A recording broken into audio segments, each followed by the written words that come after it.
कि हम एक दूसरे के समीप भी नहीं जा सकते थे। अगर हमको जो अधिकार देता है वो संविधान है, और संविधान से बड़ी कोई किताब नहीं है, क्योंकि वो एक ऐसी किताब है जिससे सभी को समान अधिकार मिलता है। इसलिए संविधान पर एक शायरी लिखी गई है, मैं तुम्हारे हर तकलीफों का एक मुकम्मल जवाब हूँ, कभी वक्त मिले तो पढ़ना, मैं भारत का संविधान हूँ, मैं भारत का संविधान हूँ।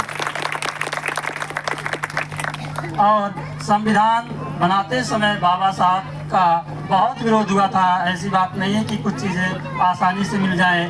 जब भी परिवर्तन होता है तो बहुत अच्छे से होता है, और कभी कभी परिवर्तन में वक्त लगता है, कभी कभी परिवर्तन जल्दी हो जाता है। तो बाबा साहब ने कहा था कि मुझे पूजिएगा मत, बल्कि मेरे राहों पे चलिएगा। यदि मेरे राहों पे चलेंगे तो घर घर B.R. अम्बेडकर होगा। अगर मुझे पूजेंगे तो आप अंधभक्त बनेंगे। अगर मेरे राहों पे चलोगे तो B.R. अम्बेडकर पैदा होगा, और अगर B.R. अम्बेडकर पैदा घर घर हो गया तो आपको सुधारने के लिए मुझे फिर किसी चीज़ की आवश्यकता नहीं है। और बाबा साहब ने कहा था संविधान कितना भी अच्छा बना ले हम, कितना भी अच्छा हो, लेकिन उसको चलाने वाले अगर बेकार हो तो संविधान के अच्छा होने से कुछ भी नहीं होता है।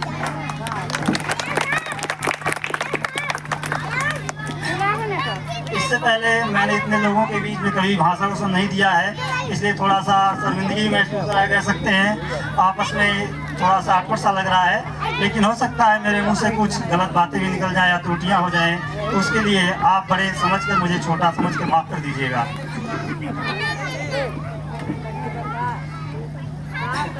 मैं एक ऐसे कवि को मानता हूँ जो किसी भक्त को नहीं मानता है, जिनका नाम है कबीरदास जी।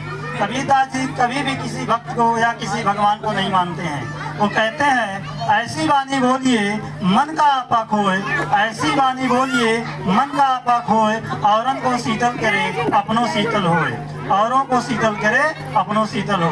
कहने का मतलब ये है कि हम ऐसी बात बोलें कि किसी भी व्यक्ति को बुरा ना लगे, और ये हमारे संविधान में भी लिखा गया है। बाबा साहब इस बात को बहुत अच्छे से मानते हैं कि हम यदि किसी भी व्यक्ति के सामने बात कर रहे हैं तो ऐसी बात करें कि अगले की भावनाओं को ठेस ना पहुंचे। इसलिए हमारे संविधान में हमको मूल अधिकार दिए गए हैं। अनुच्छेद 12 से लेकर अनुच्छेद 35 तक हमारे संविधान में मूल अधिकार है, जिसके तहत संविधान से कोई भी उसे हटा नहीं सकता।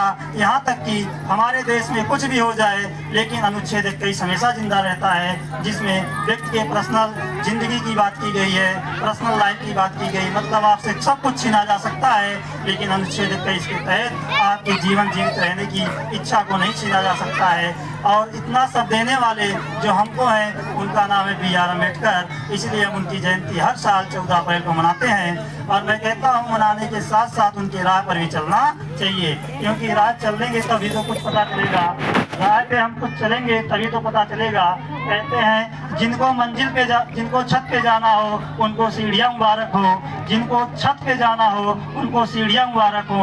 हमारा तो मंजिल आसमां है, हमको रास्ता खुद बनाना है। अब सफलता मिले या ना मिले वो अलग बात है, लेकिन हम कोशिश ही ना करें ये गलत बात है। और इससे ज़्यादा मैं क्या कह सकता हूँ। कुछ लोगों के बारे में बयां करना कुछ भी नहीं है, लेकिन अगर बयां करने पे आ जाएं तो ख़त्म ही नहीं होता है। और ऐसे महापुरुषों के बारे में अगर बताना चालू कर दिया जाए तो ख़त्म ही नहीं होगा। इसलिए मैं अपने वाणी को यहीं पे विराम देना चाहता हूँ। जय भीम, जय भारत। बहुत ही बेहतरीन बातें बताई।